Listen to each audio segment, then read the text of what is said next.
Welcome, dear listeners, to another intriguing episode of Sleepless History. Today, we delve into a fascinating and often misunderstood topic, life as a witch during the medieval times. Now, before you don your pointy hats and start brewing questionable potions, let's take a moment to explore what it really meant to be a witch in an era filled with superstition, fear, and more than a dash of humor. Picture this. It's the 14th century. You wake up in your thatched roof cottage, the scent of damp earth and the faint whiff of burnt herbs lingering in the air. You roll out of bed, stretch, and immediately start contemplating your day. But instead of a cup of coffee, your morning routine involves gathering ingredients for your latest concoction. Perhaps a bit of eye of newt, a sprinkle of bat wings, and a generous helping of good old-fashioned chaos. Now, being a witch wasn't all cauldrons and curses. No, my friends, it was more like being a part-time herbalist, part-time therapist, and full-time scapegoat.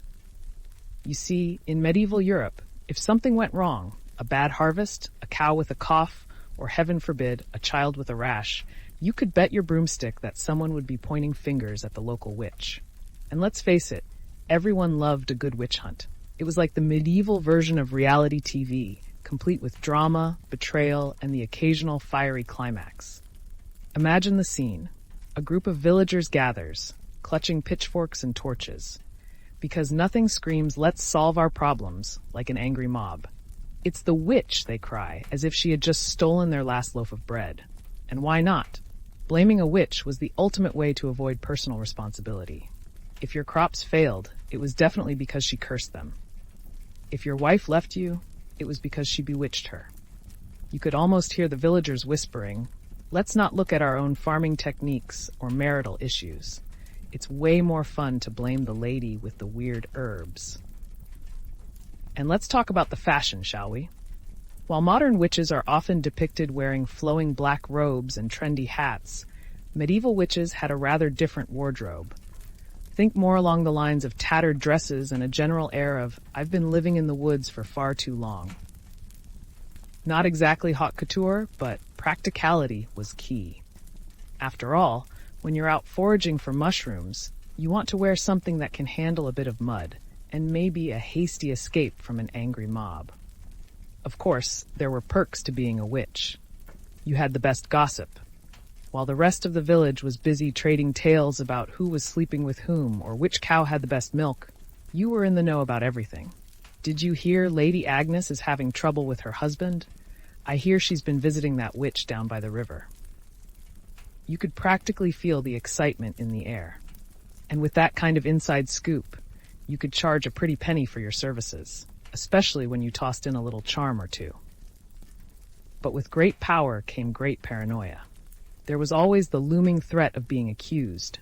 One wrong potion, one misunderstood herb, and suddenly you were the star of your very own trial. "She turned my husband into a newt," they would shout. A very handsome newt, but a newt nonetheless. And there you stood, trying to explain the complexities of herbal remedies while dodging flaming torches and the occasional rotten vegetable. The trials themselves were quite theatrical. Picture it. You, standing in front of a judge with a fancy wig, surrounded by villagers eager for a show. They'd prod you with questions, looking for any sign of guilt. "Have you ever flown on a broomstick?" they might ask, as if that was a legitimate crime. "Well, no, but I did once hop on my neighbor's donkey for a quick ride." Cue the gasps from the crowd. And let's not forget about the infamous ducking stool. If you weren't burned at the stake, you might find yourself strapped to a chair and tossed into a river. If you floated, you were a witch, and if you sank, well, congratulations, you were innocent, but likely very, very wet. It was like the world's worst game of hot potato, with life and death stakes. Now, it wasn't all doom and gloom, dear listeners. Many witches were known for their healing abilities. They were the midwives, the herbalists, and the keepers of community knowledge. When someone fell ill, it was the witch they turned to for remedies made from herbs, roots, and a sprinkle of magic. Feeling nauseous? Here, take this potion made from wormwood and a hint of dragon's breath. Sure, it might taste like dirt, but desperate times called for desperate measures. And let's talk about the social life. Witches held gatherings. Think of it as a medieval book club, but with more chanting and fewer wine selections. They shared recipes, swapped stories, and occasionally plotted revenge against that one neighbor who always borrowed sugar and never returned it. "Let's just say, I have a little something in mind for him," one would say, as they stirred their cauldron with a knowing smile. But alas, the joy of camaraderie was often overshadowed by the very real threat of persecution. The medieval witch hunts were no laughing matter. Thousands of women and men faced dire consequences for being labeled as witches. It was a dark time, indeed, where fear reigned supreme and reason took a back seat. As we reflect on the lives of these witches, let's not forget their resilience. They adapted, they survived, and they found ways to keep their knowledge alive, even in the face of adversity. They were the original feminists, fighting against a system that sought to silence them. They were the ones who turned the tides, who whispered secrets into the winds, and who would not be easily forgotten. So the next time you find yourself in a conversation about witches, remember that their lives were not just about spells and curses. They were complex individuals, navigating a world filled with challenges, laughter, and the occasional ducking stool. Thank you for joining me on this whimsical yet harsh journey through the life of witches during medieval times. Until next time, dear listeners, keep your cauldrons bubbling and your spirits high. Dear listeners, let us continue our journey into the whimsical yet harsh world of medieval witches. It's a life filled with charms, curses, and just a hint of herbal chaos. Grab your broomsticks and let's sweep right back into the fray. So, as we've established, being a witch was a bit like being a celebrity. One minute you're the toast of the town, and the next, you're the main course at a bonfire. It's all fun and games until someone decides that your herbal tea is actually a potion for turning people into toads. What? No, I didn't mean to turn your husband into a frog.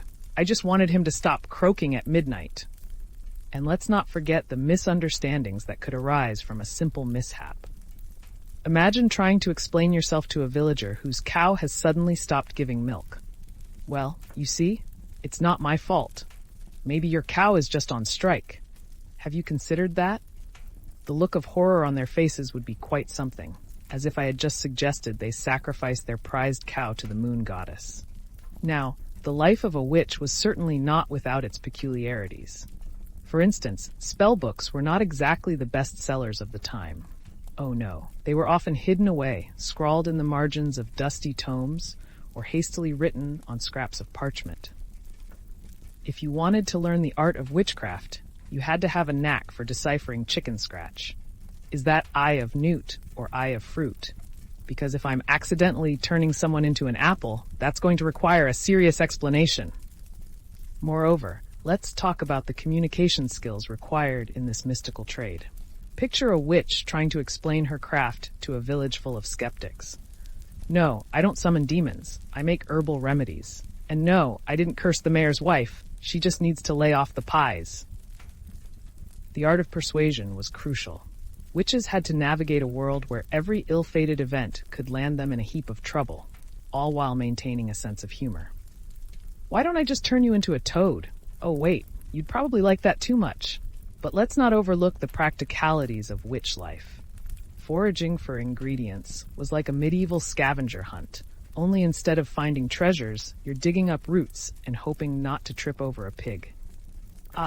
Yes, the elusive mandrake root. Legend says it screams when pulled from the ground. That's just my luck, trying to be a witch, and I end up with a bunch of angry villagers chasing me because I accidentally unearthed a shrieking plant. And let's talk about the cooking, shall we? Being a witch meant you were often the neighborhood chef, but instead of whipping up a delightful souffle, you were concocting potions that could cure a cough or, turn someone into a toad. I promise this brew will help with your ailments. Just ignore the fact that it looks like sludge and smells like a swamp. But not all potions were so dire. In fact, some were downright delightful. There were love potions, for instance. I'll have you know, I once brewed a potion that made the village baker fall head over heels for me. It was all fun and games until he started following me around singing love songs while I was trying to gather herbs. Talk about awkward. And let's not forget the broomsticks. Oh, the iconic broomstick. It was less about flying through the air like a majestic eagle and more about practicality. Do I need to get around quickly? Sure, but have you ever tried to fly? It's like trying to balance on a stick while dodging trees. Not exactly my idea of an afternoon stroll. But alas, the broomstick was also a symbol of fear. Why does everyone think I'm flying around at night? I mean, have you seen the state of my broom? It's more likely to sweep the floor than take me on a joyride. Now, let's take a moment to address the neighborly relationships, or lack thereof. Imagine being the witch on the block. You're minding your own business, brewing up some herbal remedies, and suddenly, your neighbor's chickens start laying square eggs. Oh, come on. You can't possibly blame me for that. Maybe you should check the feed instead of accusing me of witchcraft. And of course, if there was one thing that witches were experts at, it was dealing with the local gossip mill. Did you hear about the witch? They say she can turn you into a newt just by looking at you. Oh, please. If I could turn people into newts, I'd have turned the village gossip into a frog ages ago. But the reality was, the life of a witch was often a balancing act. You had to maintain your reputation while dodging accusations and ensuring that your cauldron didn't bubble over. So, what's the secret? You have to be charming enough to win them over, but fierce enough to not let them walk all over you. It's like being a cat in a dog park. Everyone's curious, but you're the one in charge. Now, we can't talk about witches without mentioning their pets. Cats, owls, and even the occasional scaly critter became their companions. Oh, you think my black cat is a familiar? Please, she's just here for the snacks. I mean, who doesn't want a life of lounging in the sun and occasionally knocking over my potion ingredients? And let's not forget the trials and tribulations of witchcraft during the medieval period. The witch hunts were not only brutal, but they were also rather absurd at times. Yes, I'm a witch, and I'm also a terrible cook and a mediocre gardener. What's your point? The trials often turned into spectacles. Ladies and gentlemen, do you see this woman? She claims to be a healer. Let's see if she can swim. If she sinks, she's innocent. But if she floats, well, she's clearly a witch. Because nothing says fair trial like a good old-fashioned dunking, right? And yet, despite the harsh realities, there was a certain camaraderie among witches. They would gather in the woods, away from prying eyes, sharing secrets and laughter. Oh, you think they're hunting us for our spells? Please, they just want the good gossip. Did you hear? That witch over there made a love potion that actually worked. And as the sun dipped below the horizon, casting a golden light on their secret meetings, they would share their dreams and ambitions. One day, we'll break free from this oppressive nonsense, and witches will be celebrated instead of feared. So here we are, dear listeners, at the end of our whimsical tour through the life of a medieval witch, a life filled with laughter, frustration, and a hint of danger. A life that reminds us of the resilience of those who walked before us, forging their paths in a world that often misunderstood them.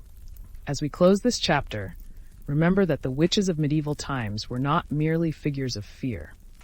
They were complex individuals, each with their own stories, struggles, and triumphs. So, the next time you see a witch, whether in story or in life, raise a glass to the spirit of resilience and humor they embodied.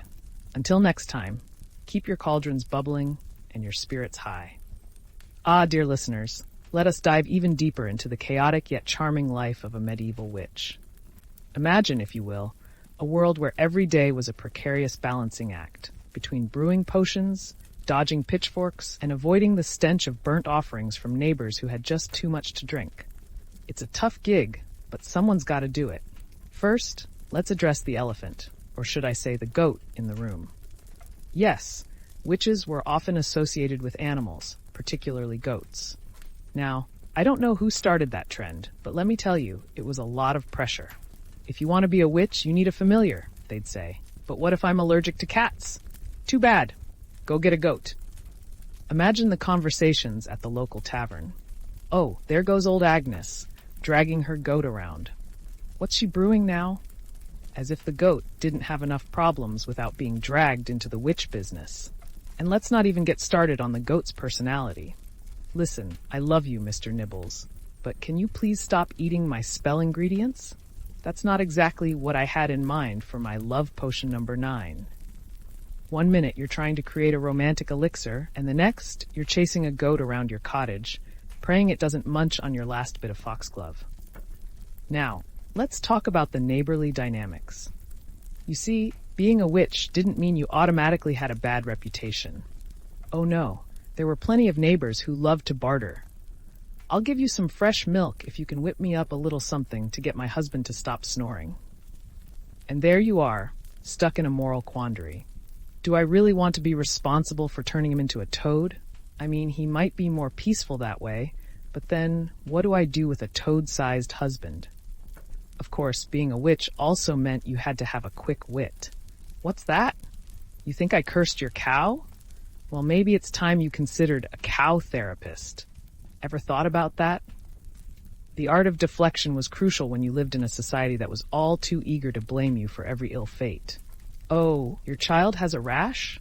Sounds like a case of not enough vegetables in the diet to me. And let's talk about spells. Oh, the delightful chaos of spell casting. You'd think they would have been more precise back then, but no. Let's see. A pinch of this, a dash of that, and... Oops, I just turned my neighbor's hair green instead of giving him good luck. The laughter that would ensue was only rivaled by the horrified expressions on the villagers' faces. What's that?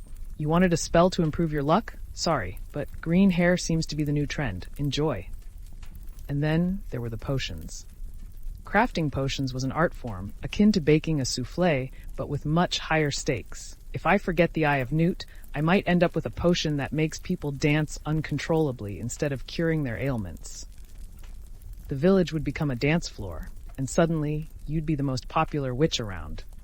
Oh, Agnes, can you brew me another batch of that potion? My husband hasn't stopped dancing since yesterday. But let's not gloss over the more serious aspects of witchcraft either. The medieval period was a time rife with fear and superstition. If you were a woman with a bit of knowledge about herbs, you could easily be labeled a witch. Oh, she knows how to treat a cold? Burn her. It was like being part of a really bad reality show where everyone was out to get you. You could have the best intentions, but the moment something went wrong, you were the first to be thrown under the bus, or in this case, the bonfire. And how about those witch trials? Let's set the scene. You're standing in front of a crowd, heart racing, trying to convince them you are, in fact, not a witch. I'm just a simple herbalist, I swear. I only turn people into toads on special occasions. The judges, with their fussy wigs and stern faces, lean forward, eager for a spectacle. Have you ever made a potion? They ask, and you can see the glint in their eyes. Well, yes, but it was more of a smoothie, really. I was just trying to make a berry concoction. As the stakes rise, you find yourself in a precarious situation. If I float, I'm a witch. If I sink, I'm innocent. Either way, I'm getting soaked. It was a lose-lose situation, really. And while you were busy trying to explain the difference between a potion and a smoothie, someone in the crowd would shout, "She's a witch! Look at her hair!" Excuse me, it's called natural volume. Thank you very much. Now let's discuss the social gatherings of witches.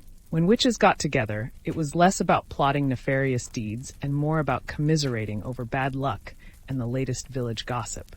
Did you hear about the baker's son? He's got a crush on that girl who lives by the river. Can you believe it? She's the one who thinks eating grass will make her a unicorn. They would gather in the woods, far away from judgmental eyes, brewing potions, sharing recipes, and swapping tales of woe. Oh, and then I accidentally turned the mayor's prize pig into a cat. Now I have an adorable furry creature that keeps me company, but no bacon for dinner. And how about the food? Witches had to be resourceful. They cooked meals with whatever they could forage, and sometimes it led to culinary disasters. What do you mean this stew tastes like dirt? It's called natural flavoring. Besides, I'm a witch, not a chef. But the camaraderie among witches was a beautiful thing. They supported each other through thick and thin. When one witch was accused of something ridiculous, the others would rally around her. Forget the pitchforks. Let's throw a tea party instead. We'll brew our strongest potions and toast to our freedom. And every so often, one witch would throw a wild party, complete with dancing, chanting, and a few questionable potions. Drink this, and you'll have the best time of your life, they would say. only to find out later that half the guests had started dancing on tables. This isn't what I meant by, let's shake things up. Of course, there were also the secrets. Witches had to keep their knowledge close to their hearts. You couldn't go around telling everyone how to brew a love potion or a healing balm. If I share my recipes, soon everyone will be brewing their own potions. And where will I be? Out of a job. And let's not forget the creative license that came with being a witch. You think I'm casting a spell? No, I'm just trying to make dinner. But if you want to call it magic, who am I to argue? Every burnt meal became a potent potion in the eyes of the villagers. Oh, look, she's brewing something in that cauldron. Quick, someone grab the torches. And in the rare moments of peace, witches would reflect on their lives. Why did I choose this path? They'd wonder. Oh, right, because I can turn my ex into a newt. That's the real reason. In the end, the life of a medieval witch was a tapestry of humor, hardship, and heart.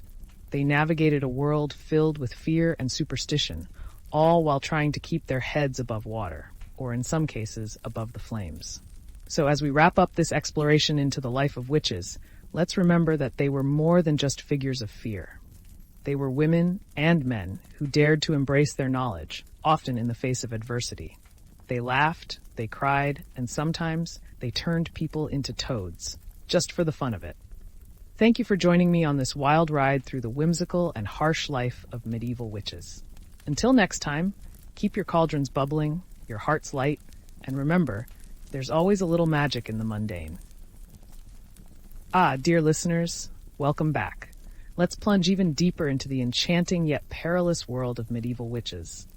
Buckle up, it's going to be a bumpy ride filled with mischief, mayhem, and more than a few chuckles. Now, as we wander this whimsical path, let's discuss the concept of witch markets. Picture it, a bustling marketplace filled with villagers hawking their wares. In one corner, you have the baker with his loaves of bread, and in another, the blacksmith proudly displaying his armor. But wait, over here is the witch, with her booth labeled Magical Curiosities and Herbal Remedies. Step right up, folks. Get your love potions, healing balms, and maybe a curse or two if you're feeling spicy. The problem was that when the witch set up shop, the villagers would flock to her like moths to a flame, but not for the reasons you might think. Oh no, it's not because they believe in my skills, she'd mutter under her breath. It's because they want to see if I can make their neighbor's hair fall out. In a world where gossip was currency, being the local witch meant you had a front row seat to all the drama. What's that? Margaret's husband is acting suspiciously. Oh, I'd better whip up a potion for a little truth serum. And speaking of potions, let's dive into the culinary arts of witchcraft. Cooking for a witch was a fine art, often resulting in bizarre meals. Today's special, stew made from whatever I could forage. It's a surprise every time. You'd find yourself at a table with a lovely assortment of, well, let's just say interesting dishes.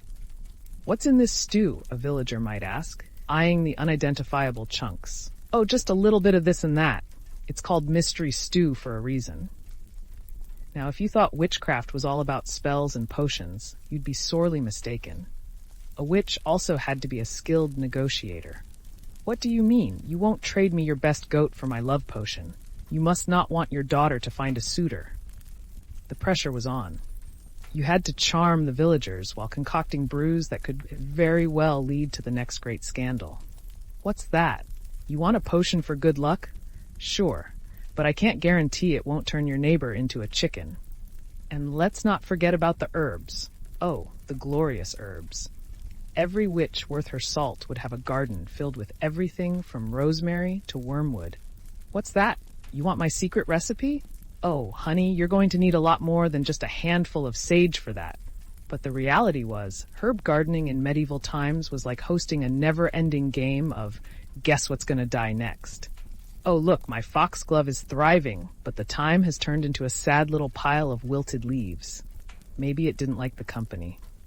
As a witch, you also had to be resourceful. When it came to ingredients, nothing was off the table. Literally. What's that? You need bat wings? Just go ask the baker for his leftovers. He's got plenty of those lying around. And let's not forget the occasional trip to the forbidden area of the forest. Don't mind me, just here to collect some special mushrooms. I promise I'll only use them for good.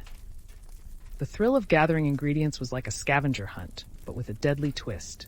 If I trip over a root and get eaten by a bear, can I count that as a potion mishap? Now, as we dive deeper into village life, let's take a moment to explore the social dynamics. Being a witch meant you had to navigate a fine line. One day I'm the town hero, curing ailments, and the next day I'm the villain, being chased by an angry mob. Honestly, it's exhausting. You'd find yourself at village gatherings, awkwardly smiling while dodging pointed fingers. Did you hear she talks to the plants? Oh, please, they talk back, but only when I'm alone. The life of a witch was a blend of comedy and tragedy. So you're telling me I can brew a potion that makes you dance uncontrollably, but I can't make your crops grow? Sounds like a real winner. The villagers would come to you for help, but the moment something went wrong, they would turn on you quicker than a cat on a hot tin roof. Oh no, Agnes, my cow has hiccups. It must be a spell. No, dear, your cow just ate too many apples. I suggest you lay off the magic apples. And let's not forget the trials and tribulations of being a witch in a world that thrived on fear. What do you mean I can't gather herbs after sundown? I'm just trying to make a living here. You had to be extra careful, always watching your back, while trying to maintain a semblance of normalcy. Oh, sure, I'll join your knitting circle, right after I finish stirring my cauldron. Now let's talk about the infamous witch hunts. Picture this. A group of villagers, pitchforks in hand, marching toward your cottage. Oh boy, here we go again. What did I do this time? She turned my daughter's hair green. No, that was the potion I gave you for the rash, remember? The absurdity of it all was enough to make you want to cackle. You want to know my secret? It's called herbs. You might want to consider using some. And then there were the ridiculous accusations. You must be a witch because your cat has an unusual amount of fur. Excuse me, but that's called a grooming issue, not witchcraft. It was like living in a comedy show where the punchlines were often aimed at your expense. Why, yes, I do have a black cat, but that's just because I prefer them over goats. At least they don't eat my spell ingredients. But amidst all the chaos, there were those moments of pure joy. Ah, yes, the harvest festival. Time to showcase my magical pies. And when someone took a bite and exclaimed, "This is the best pie I've ever tasted," you could beam with pride. That's right. You may think I'm a witch, but I'm also a culinary genius. Who knew that a sprinkle of cinnamon and a touch of magic could go so far? And when the villagers came to you for help, it was often in the most absurd situations. My husband won't stop snoring. Can you please make him more attractive to women? Oh, darling, my potions can only do so much. But you'd whip up a concoction full of herbs that would hopefully, at the very least, quiet that nightly racket. If this doesn't work, you might just need to buy him a nose plug. As a witch, you are also the community's therapist. What's that? Your wife is angry because you forgot your anniversary? Well, I've got just the potion for that. No, it's not a love potion. It's actually just a reminder spell. I'm not responsible for your romantic failures. The humor in these misadventures was often the only thing that kept witches sane. Oh, you think I can summon a storm? Please, I can barely keep my plants alive. You want a potion for fertility? I can't even keep a houseplant alive.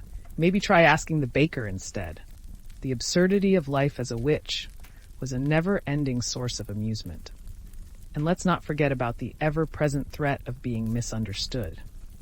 What do you mean I'm a witch because I wear black? I just like the color. It goes with everything. You had to maintain your sense of humor while navigating a world that was all too eager to cast judgment. So, dear listeners, as we continue to explore the life of witches during medieval times, let's remember that they were not just figures of superstition. They were women and men who faced immense challenges while trying to carve out a place for themselves in a world that often saw them as outsiders. With a touch of humor, a sprinkle of resilience, and a hearty dose of mischief, they navigated the trials of their time.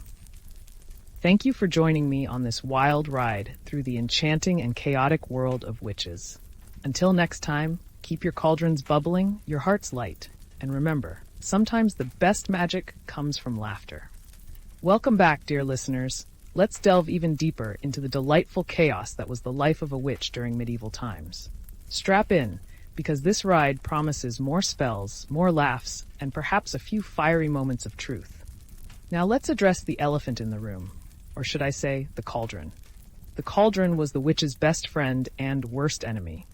Picture this, you're stirring your concoction, and instead of a lovely potion, it starts bubbling like a bad stew.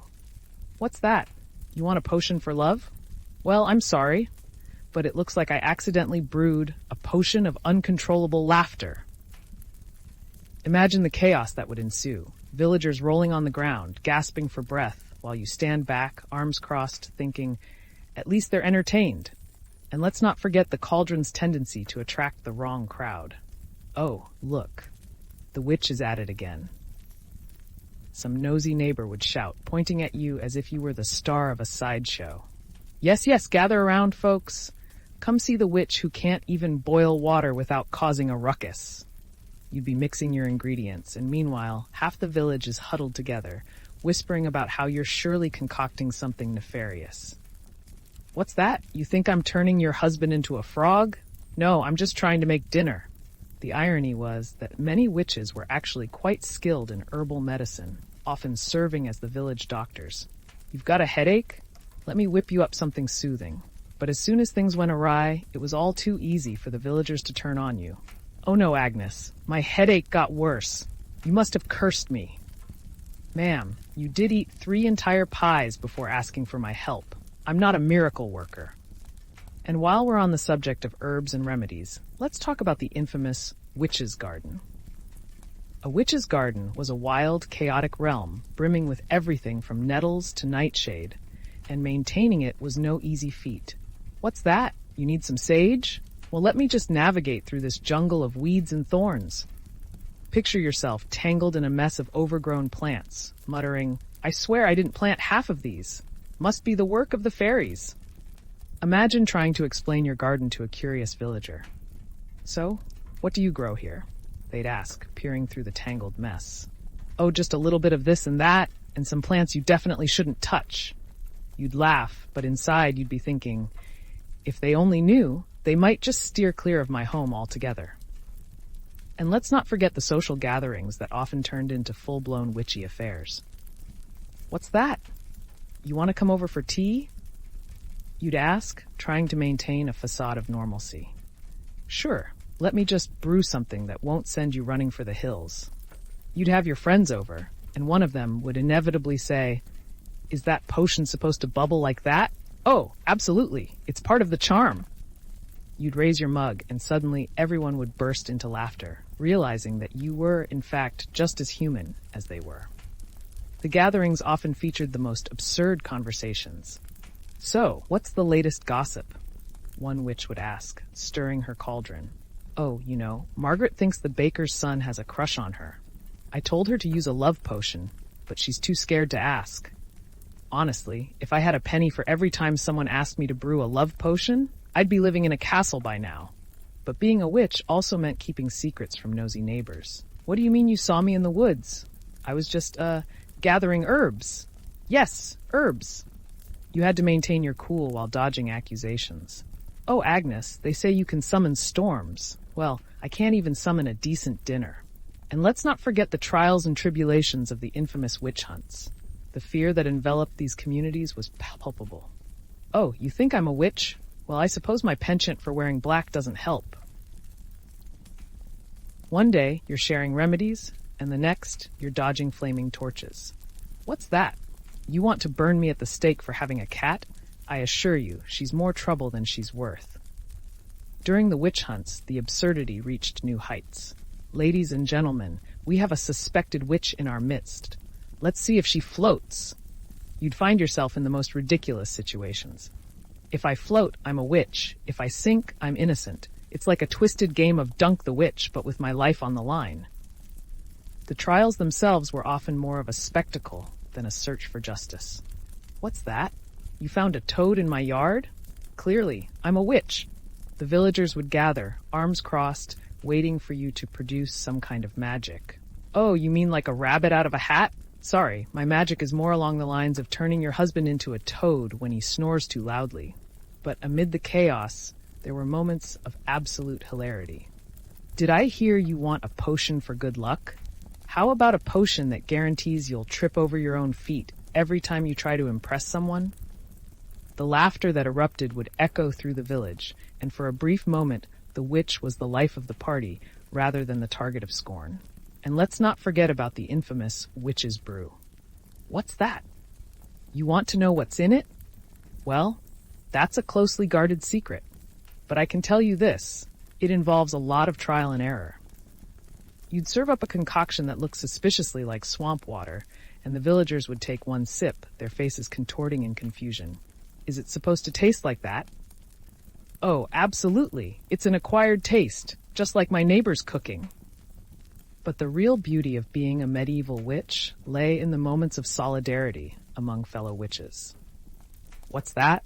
You think you've been accused? Join the club. I was accused last week for having an unusually large collection of herbs. The laughter would unite them, a bond stronger than the fear that permeated their world. And when it came to the community, you had to be prepared for anything.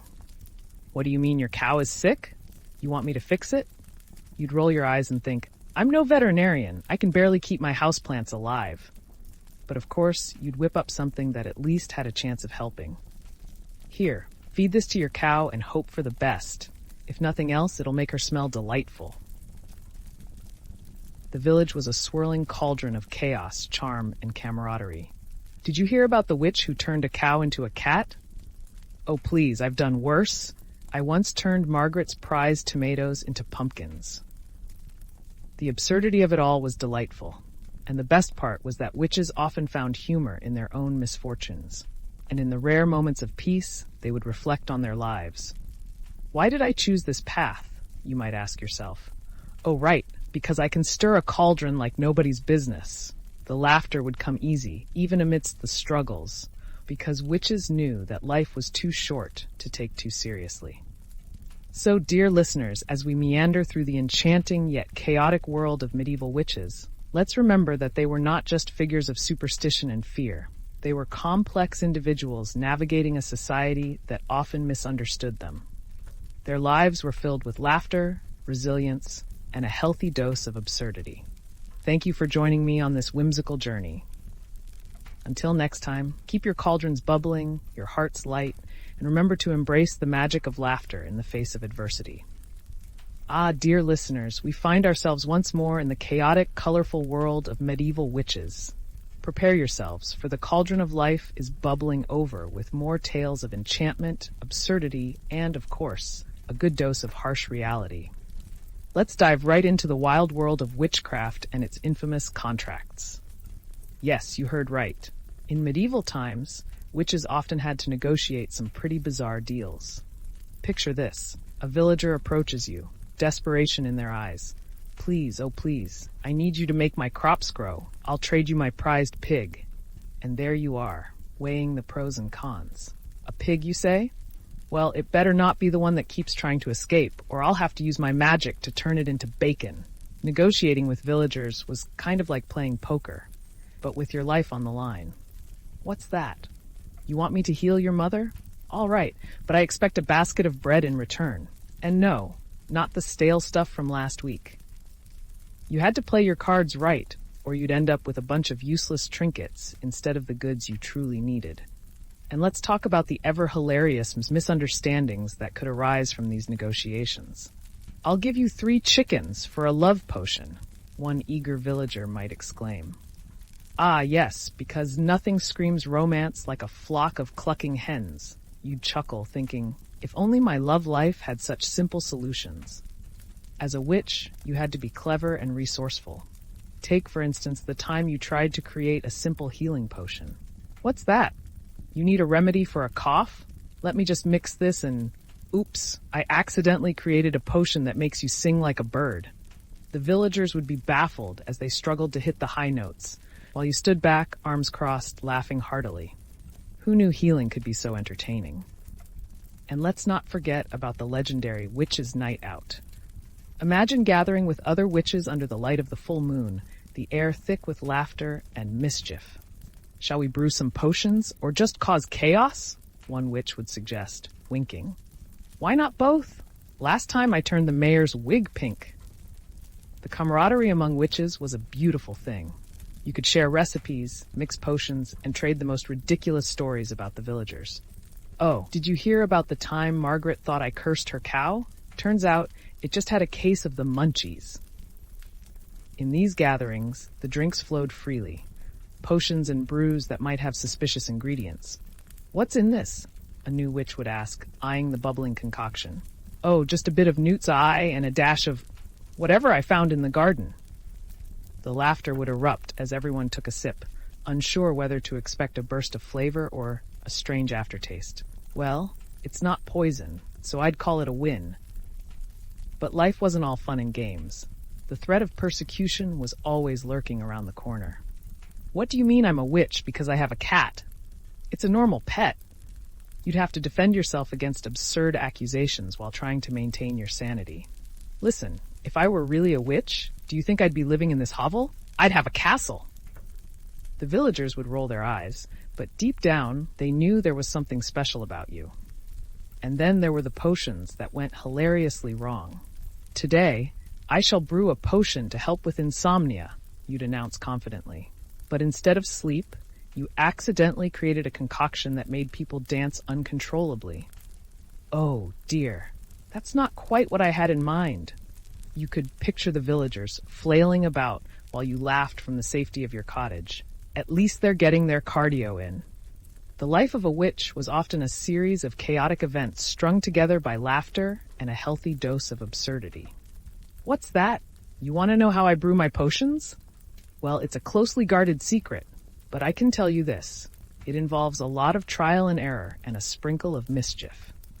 And speaking of mischief, let's talk about the infamous witches' duel. When two witches found themselves at odds, it wasn't uncommon for them to challenge one another to a showdown of spells. What's that? You think you can outcraft me? Bring it on. The villagers would gather, eager for a spectacle. Let's see who can make the most ridiculous potion.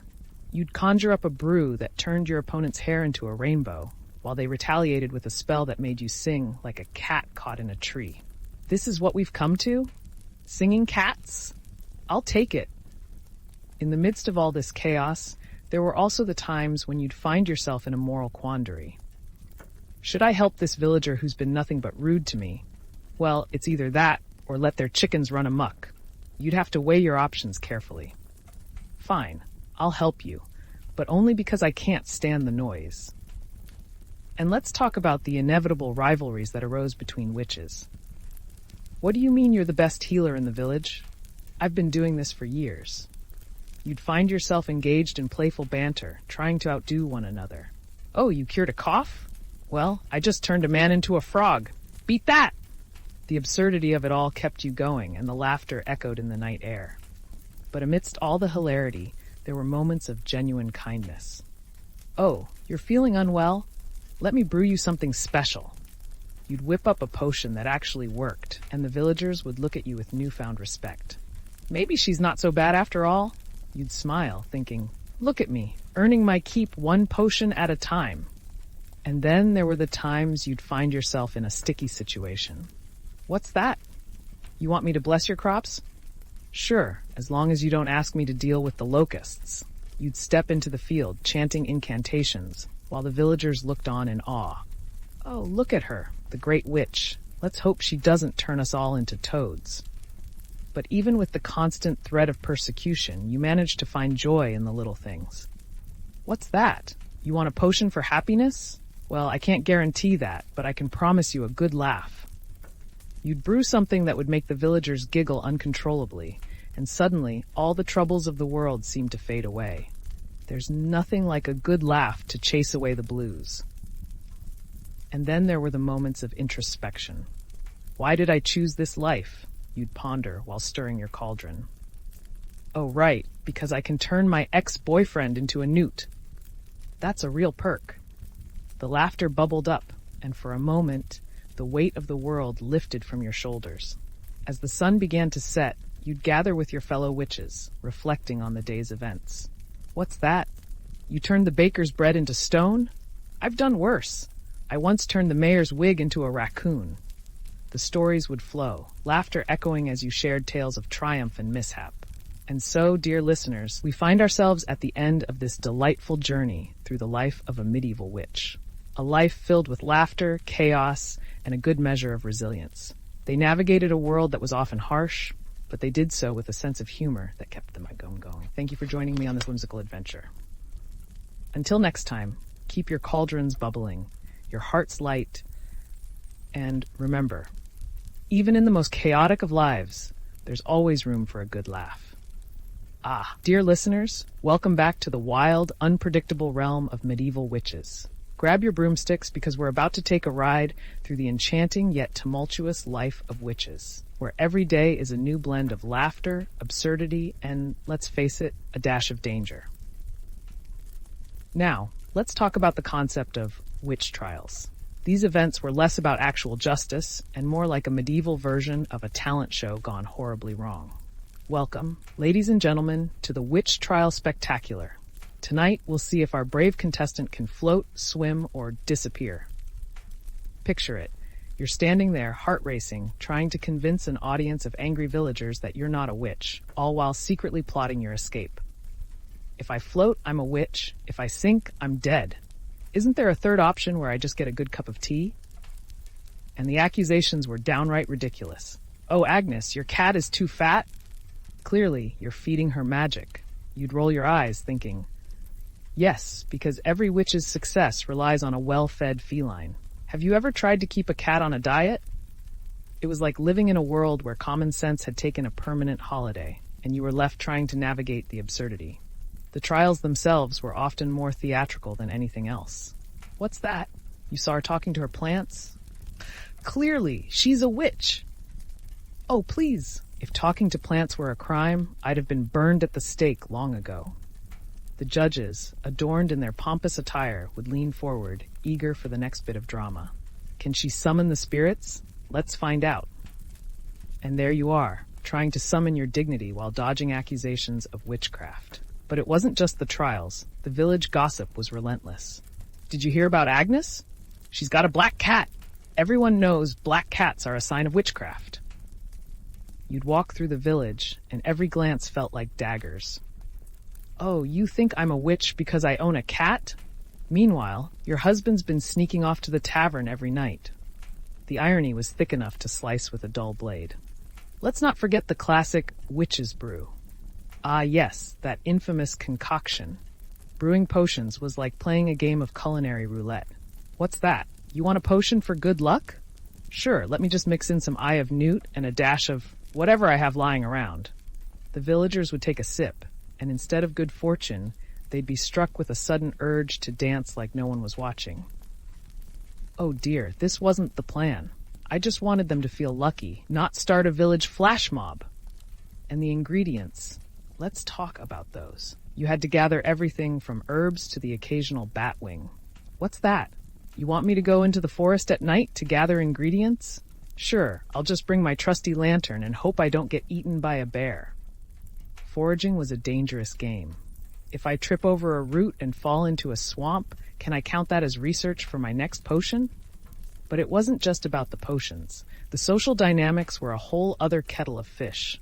Oh, you're a witch? What's your specialty? You'd be asked at village gatherings. Well, I can turn my enemies into toads, but I'm also quite good at baking. The villagers would nod, trying to gauge if you were more of a threat or an asset. Quick, let's have her bake for the festival. If it's terrible, we can always blame it on magic. Speaking of festivals, those were a real treat. What's that? You want me to make a cake for the harvest festival?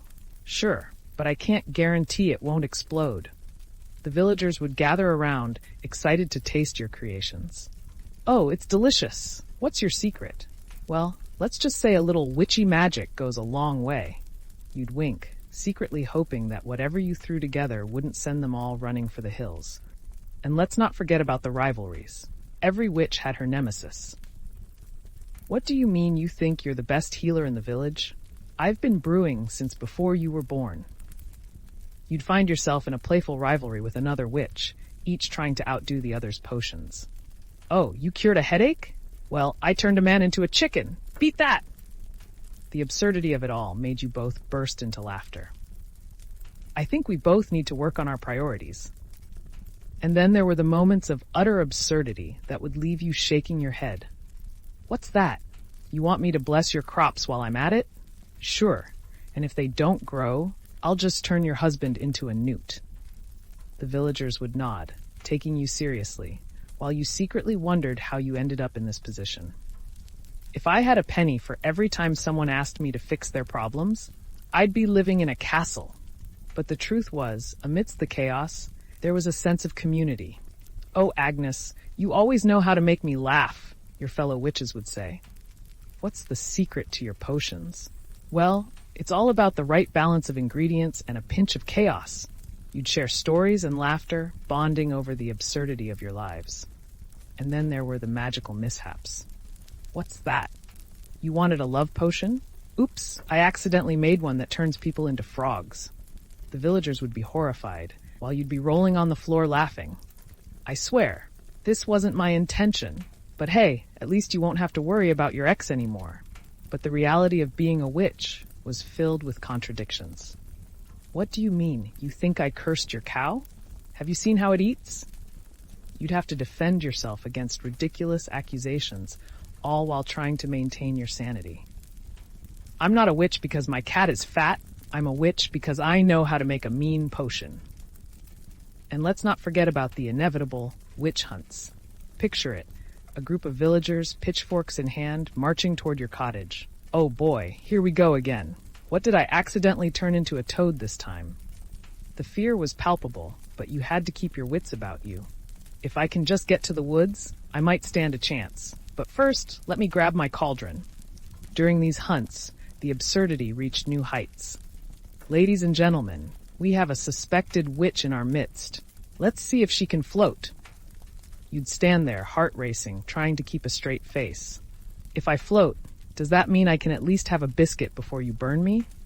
The crowd would be too caught up in the drama to realize that you were just trying to survive. And then there were the moments of introspection. Why did I choose this life? You'd ponder while stirring your cauldron. Oh, right, because I can turn my ex-boyfriend into a newt. That's a real perk. The laughter bubbled up, and for a moment, the weight of the world lifted from your shoulders. As the sun began to set, you'd gather with your fellow witches, reflecting on the day's events. What's that? You turned the baker's bread into stone? I've done worse. I once turned the mayor's wig into a raccoon. The stories flowed, laughter echoing as you shared tales of triumph and mishap. And so, dear listeners, as we continue to explore the life of witches during medieval times, let's remember that they were not just figures of superstition and fear. They were complex individuals navigating a society that often misunderstood them. Their lives were filled with laughter, chaos, and a good measure of resilience. Thank you for joining me on this whimsical adventure. Until next time, keep your cauldrons bubbling, your hearts light, and remember, sometimes the best magic comes from laughter in the face of adversity. Welcome back, dear listeners, to the rollicking, raucous world of medieval witches. Buckle up your broomsticks, because we're about to dive even deeper into the delightful chaos that defined the lives of these misunderstood sorceresses. Picture it, a time when every glance could spark an accusation, and every potion could lead to either a heartwarming remedy or a disaster of epic proportions. Let's start with the daily grind of being a witch. For most, waking up in the morning meant brewing a pot of coffee, but for a witch, it meant brewing a pot of some questionable herbal concoction. What's that? You want me to brew you a morning pick-me-up? Well, how about a potion that helps you see the world through a more colorful lens? Literally. You'd mix together various herbs, and instead of a refreshing drink, you'd end up with something that made everyone's vision turn a shocking shade of pink. Well, at least it's not boring. And then there were the mornings filled with foraging. What's that? You want me to go into the woods and gather herbs? Sure, let me just put on my witching boots and prepare for an adventure. You'd step outside, ready to brave the wilderness, only to find yourself knee-deep in mud. Oh, look, I'm not just a witch, I'm also a mud wrestling champion. The villagers would watch, clutching their sides as you flailed about, trying to maintain your dignity while gathering the elusive Eye of Newt. And let's not forget the fashion choices. Oh, the black robes and pointy hats were iconic, but they were also a source of endless ridicule. What's that? You think my hat is too pointy? Well, I'll have you know it's aerodynamic. You'd strut through the village, trying to exude confidence while dodging snickers and whispers. Look at her, the fashionable witch. Next, she'll be trying to sell us enchanted scarves. But the truth was, being a witch meant you faced scrutiny at every turn. Oh, Agnes, your garden is full of strange plants. Clearly, you're up to no good. You'd roll your eyes and think, yes, because everyone knows that the best way to hide your evil plans is to grow them right out in the open. Your garden would be a riot of colors, filled with herbs that could cure a fever, or let's be honest, turn someone's hair a very unfortunate shade of green. And let's dive into the social dynamics of witch life. So, what do? Someone would ask at a gathering. Well, I specialize in turning my foes into toads, but I also bake a mean pie. The reactions would range from awe to horror, depending on how much they believed in your powers. You mean you actually have skills? Maybe I should start being nicer to you. Yes, the baked goods. The villagers were always eager to try whatever you brought to the table. What's in this pie? They'd ask, eyeing it suspiciously. Oh, just a dash of magic and a sprinkle of herbs. It's guaranteed to make you feel enchanted, or at least a little confused. You'd watch as they took a bite, holding your breath, praying that you didn't accidentally turn the whole village into a troop of dancing chickens. Well, it's not a frog, so I'll take that as a win. And let's talk about love potions. What's that? You want me to help you win the heart of the blacksmith's son? Sure, but I can't guarantee he won't start singing your praises at the top of his lungs. You'd whip up a concoction designed to spark romance, only to find that instead of love, it triggered an uncontrollable urge to recite poetry. Oh, look, my potion has turned him into a bard. At least he's entertaining. But be warned, dear listeners, love potions were double-edged swords. What's that? You want to make sure your crush falls madly in love with you? Sure, but if he starts showing up uninvited, that's on you. The villagers would giggle, secretly knowing that love was often more complicated than just a sprinkle of magic. What's that? You think I can help with your love life? Honey, I can barely keep my own in check. And let's not forget the infamous Witches' Gathering, a secret society of sorts where witches would convene to swap stories and potions. What's that? You brewed a potion that makes people dance uncontrollably? Oh, please! I once turned the mayor's prized cow into a disco ball. The laughter would echo through the woods as witches shared their wildest tales. You think you've got it bad? I once turned my neighbor's laundry into a flock of birds. It was a real feather ruffler. But let's not gloss over the darker side of witch life, the ever-present threat of persecution. What do you mean I'm a witch because I have a cat? It's called being a responsible pet owner. You'd have to defend yourself against the most ridiculous accusations while trying to maintain your sanity. Oh, Agnes, your potion made my hair fall out. Clearly you're a witch. No, dear, that was the result of using too much lye in your soap. Maybe you should consider a hairdresser. And then there were the infamous witch hunts. Picture this. A group of villagers, pitchforks in hand, marching towards your cottage. Oh dear, here we go again. Did I accidentally turn someone's goat into a pumpkin again? You'd have to think quickly. If I can just distract them long enough to escape to the woods, I might stand a chance. But first, let me grab my wand. During these hunts, the absurdity of it all was enough to make you want to laugh.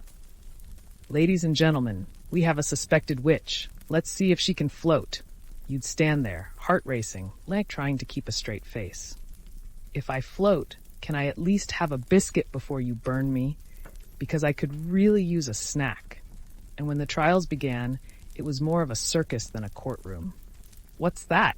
You claim she turned your husband into a frog? Well, I can't say I blame her. The spectators would snicker, and you'd find yourself in the spotlight, trying to plead your case while the villagers threw accusations like confetti. What's that? You think I'm a witch because I have a magical herb garden? Please, it's just good gardening skills. But the best part of being a witch was the moments of pure joy. What's that? You want a potion to cure your hangover? Oh, you poor soul. Let me whip you something up before you start singing the wrong tune. The laughter that erupted would be infectious, and suddenly all worries would fade away. Ah, nothing like a good potion to brighten the day. And then there were the moments of camaraderie between witches. "Oh, Agnes, you always know how to make me laugh. What's your secret?" you'd ask, grinning. "Well, it's all about the right mix of herbs and a pinch of chaos." The friendships forged in the fires of adversity made every chaotic moment worthwhile. And as the sun began to set, you'd gather with your fellow witches, sharing stories and laughter. "What's that? You turned the baker's bread into stone? I've done worse. I once turned the mayor's wig into a raccoon." The stories would flow, and the laughter would echo through the night, reminding you that even in a world filled with chaos, there was always room for joy. So, dear listeners, as we continue to delve into the life of witches during medieval times, remember that they were not just figures of superstition and fear. They were complex individuals navigating a world that often misunderstood them, armed with humor, resilience, and a sprinkle of magic. Thank you for joining me on this whimsical adventure. Until next time, keep your cauldrons bubbling, your hearts light, and remember, there's always a bit of magic in laughter, even in the harshest of times. Ah, dear listeners, welcome back to the unpredictable, often hilarious world of medieval witches. It's time to don your pointy hats and prepare for another dive into the delightful chaos of being a witch in an era where your neighbor's sneeze could lead to a witch hunt. So grab your cauldron and let's stir the pot of history once more. Let's start with the daily routines of our witchy friends. Instead of the modern morning ritual of scrolling through social media over a cup of coffee, witches had much more pressing concerns. "What's that? You need me to gather ingredients at dawn? Sure, let me just tiptoe through the woods while avoiding angry squirrels and the occasional rabid goat." Picture a witch, basket in hand, dodging branches and trying to remember if she left the fire on back at home. "Oops, did I forget to put out the cauldron? Well, at least I'll have a good excuse to blame the smoke on the neighbor's cooking." Now, let's talk about the infamous witch's garden. This wasn't your typical flower patch. It was a riotous explosion of herbs, potions, and plants that could very well be the cause of a village-wide panic. "What's that? You're afraid of my garden? Oh, darling, you should see what I can do with a single sprig of rosemary." You'd find yourself navigating a jungle of greenery, muttering spells under your breath, while trying not to step on the very plants you intended to harvest. "No, no, not the mandrake. That one screams. I'd prefer to keep my ears intact. Thank you very much." But the real fun began when it came to sharing your herbal knowledge with the villagers. "Oh, you want a remedy for that pesky cough? Well, how about this delightful mixture of nettles and a pinch of get over it?" You'd whip up a potion that looked suspiciously like muddy water, and the villagers would nod solemnly as they took a sip. "Well, it's not worse than the last thing I tried. At least I'm not foaming at the mouth." And let's not forget the power of rumors. Did you hear that Agnes can turn people into cats? This was the kind of gossip that could spread like wildfire through the village. "Oh, me? Turn someone into a feline? Please, I can barely keep my own cat from stealing the last piece of fish." The villagers would gather, whispering and pointing, while you silently plotted your next potion. If only they knew that the only thing I'm turning is my pantry into a disaster zone. Witch gatherings were another fascinating affair. Picture it, a group of witches, all clad in various shades of black, gathered around a cauldron, swapping stories and recipes. "What's that? You turned your neighbor's cow into a frog? Oh, please, I once turned the entire village's laundry into a flock of geese." The laughter would echo through the night as witches shared tales of their most outrageous mishaps. "You think that's bad? I accidentally turned my own hair into a broomstick once." But not all gatherings were about mischief. Sometimes they had serious discussions about the state of the world. "So, what do we do about the villagers and their incessant accusations?" one witch would ponder. "I say, we host a Witch Appreciation Day. Let them see how fabulous we really are."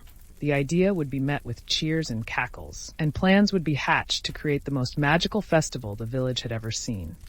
We'll have potions, performances, and maybe even a good old-fashioned bonfire, provided we don't get burned at the stake.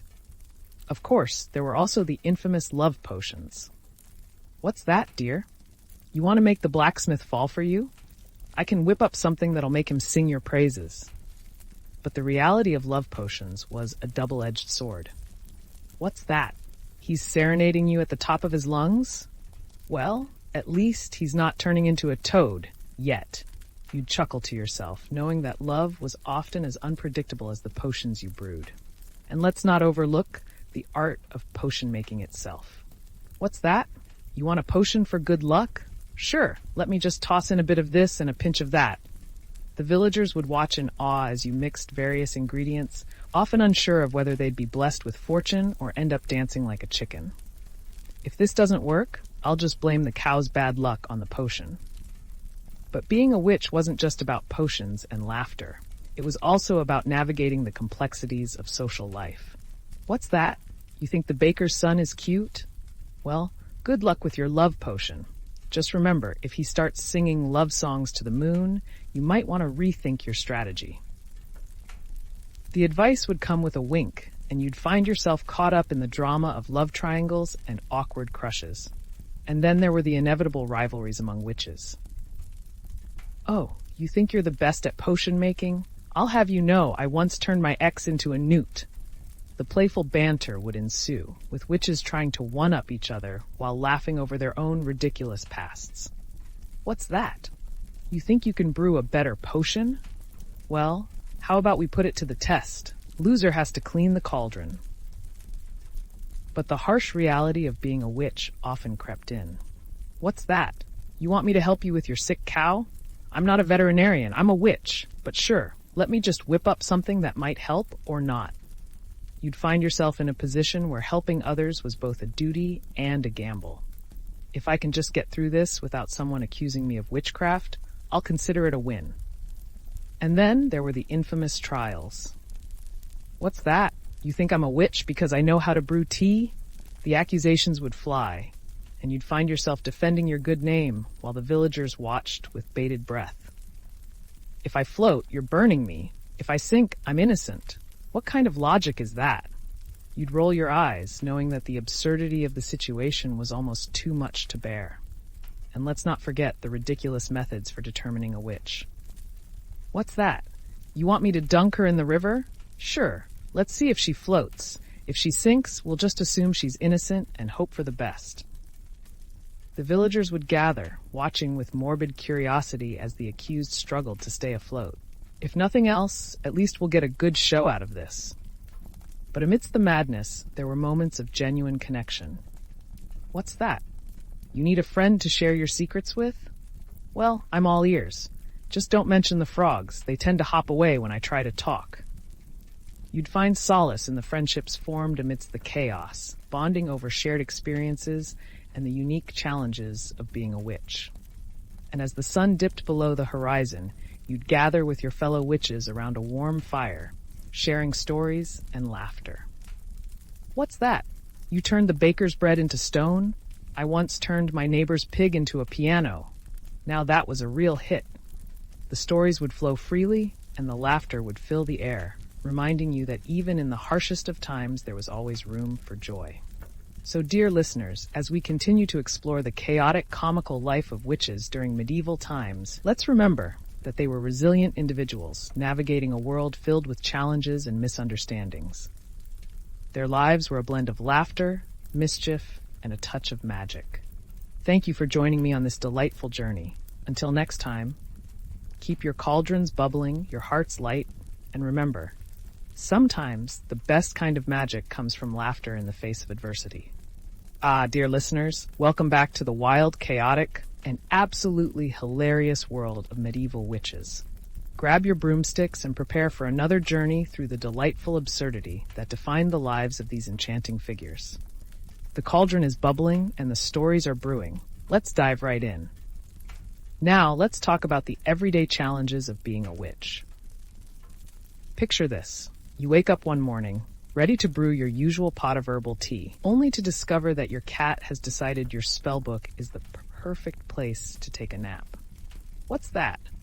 You're telling me my beloved Grimble has turned my incantations into a cozy bed? Well, at least he's not plotting against me. You gently prod the feline, hoping he wouldn't wake up and decide to unleash a magical hairball in retaliation. And then there's the joy of gathering ingredients. What's that? You need me to venture into the woods for more mushrooms? Sure, let me just put on my witching boots and pray I don't encounter an angry squirrel. You'd set off on your quest, dodging branches and trying to avoid the trap set by your neighbors, who were convinced you were out to steal their prized possessions. Oh, what's this? A basket of apples. I promise I'm only borrowing them for a potion. I'll return them, maybe transformed into something else entirely. When it came to potion making, let's just say it was a mixed bag of successes and spectacular failures. What's that? You want a potion for eternal youth? Well, I've got just the thing, but fair warning, it might also make you sprout feathers.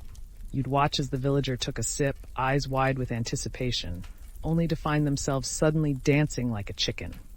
Well, at least they're enjoying themselves, you'd chuckle, knowing that laughter had its own kind of magic. And let's not forget the infamous love potions. What's that?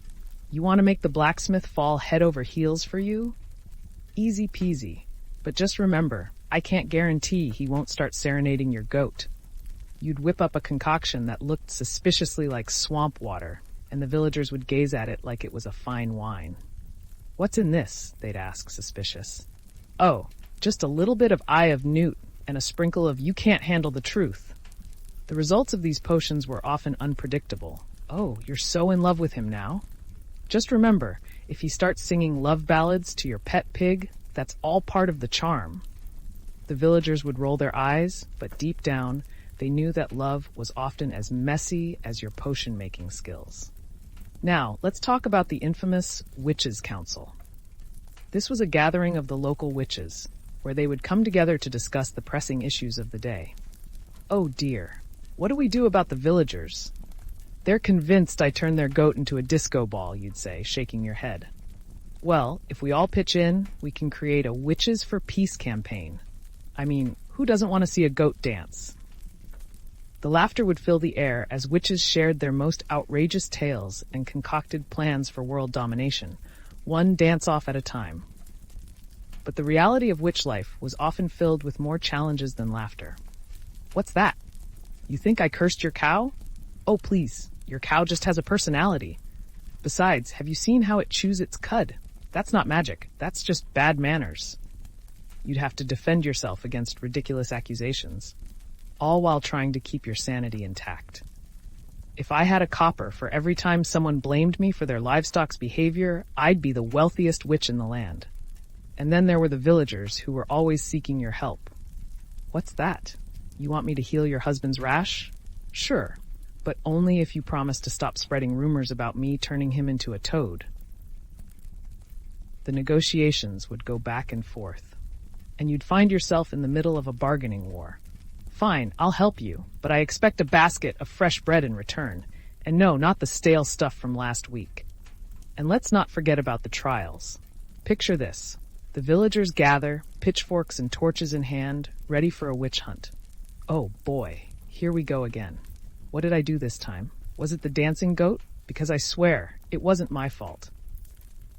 You'd have to think on your feet and come up with a clever defense. If I float, I'll bake you all a pie. If I sink, well, I guess I'll just be a lovely fish. The crowd would murmur, unsure of whether to laugh or be horrified. The absurdity of witch trials often overshadowed any semblance of actual justice. Ladies and gentlemen, we have a suspected witch. Let's see if she can float. You'd stand there, heart racing, trying to keep a straight face. If I float, you're burning me. If I sink, I'm innocent. What kind of logic is that? The villagers would look at you, half expecting you to conjure a spell to save yourself, while you secretly pondered how to escape this ridiculous spectacle. And let's talk about the rivalries among witches. Oh, you think you're the best at potion making? I'll have you know I once turned my neighbor's cat into a fruit basket.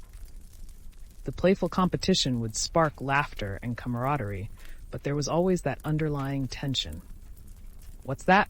You want to challenge me to a potion duel? Bring it on. Loser has to clean the cauldron. But no matter the challenges, there were always moments of joy. What's that? You need a pick-me-up? I've got just the potion for that, but fair warning, it may cause spontaneous laughter. You'd pour the concoction into a cup, and the villager would take a sip, only to erupt into giggles. Well, at least it's not a frog. And as the sun began to set, you'd gather with your fellow witches, sharing stories and laughter. What's that? You turned the baker's bread into a rock? I once turned the mayor's hair into a raccoon. Now that was a real hit. The stories flowed freely, and the laughter filled the air, reminding you that even in the harshest of times, there was always room for joy. As the night wore on, you'd find comfort in the friendships forged through shared experiences. What's that? You think I'm a witch because I know how to mix potions? Honey, I can barely mix a decent salad. You'd chuckle, knowing that the bonds you formed were strong enough to withstand the chaos of the world. And then there were the moments of introspection. What do you mean I'm a witch because my plants are thriving? It's called having a green thumb.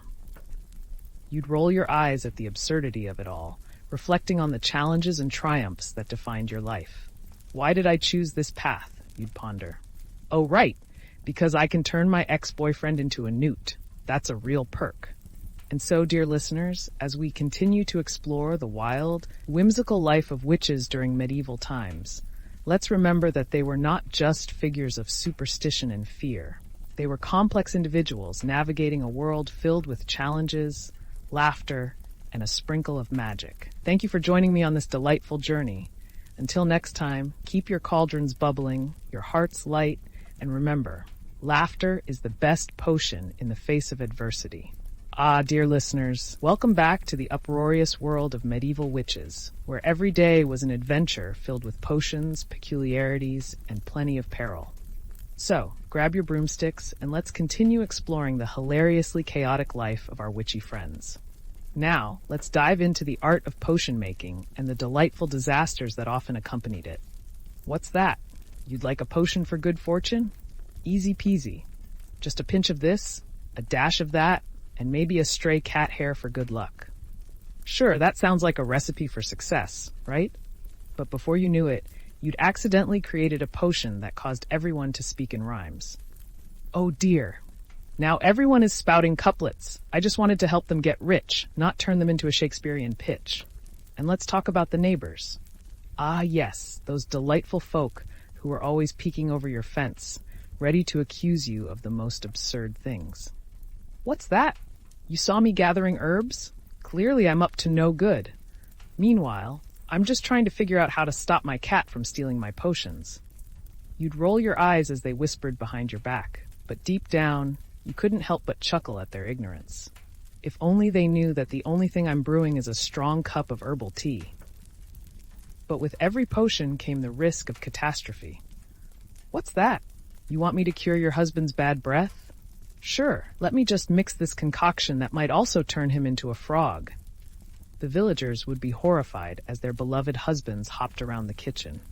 Well, at least he won't be complaining about his breath anymore, you'd say, laughing as the situation spiraled into delightful chaos. And then there were the infamous witch trials, those spectacles that turned into circus-like events. Ladies and gentlemen, welcome to the witch trial extravaganza, where our contestant must prove her innocence by floating or sinking. You'd stand there, heart racing, trying to keep a straight face as the villagers argued over whether or not you were a witch. If I float, you're burning me. If I sink, do I get a prize? Maybe a basket of bread? The accusations were often downright ridiculous.